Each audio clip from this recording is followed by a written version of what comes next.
Gipadayag pinaagi sa gugma. Juan Kapitulo 13, mga bersikulo 34 paingon sa 35. Nagahatag ako kaninyo og usa ka bag-ong sugo, nga maghigugmaay kamo ang usa ug usa. Maingon nga ako nahigugma kaninyo, nga kamo usab maghigugmaay ang usa ug usa.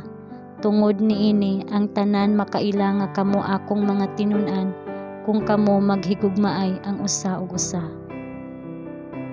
Ang bulawan nga kadena sa gugma nga nagbugkos sa mga kasing-kasing sa mga magtotoo sa panaghiusa, sa mga higot sa panag-uban ug gugma, ug sa panaghiu sa uban ni Kristo ug sa Amahan, naghimo sa koneksyon nga hingpit, ug naghatag sa kalibutan sa usa ka pagpamatuod sa gahom sa Kristyanismo nga dili malalis.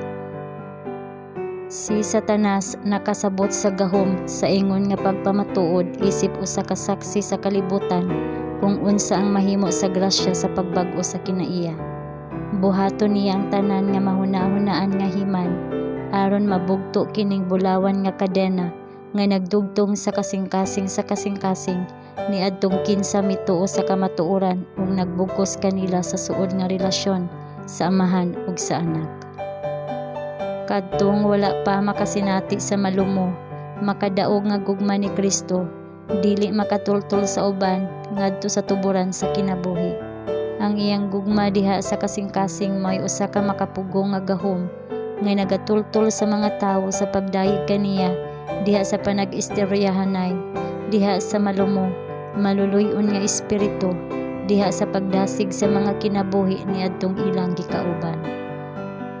Diha sa kasing-kasing nga gibag-o sa Dios nun nga grasya, ang gugma mao ang magmamando nga prinsipyo sa aksyon.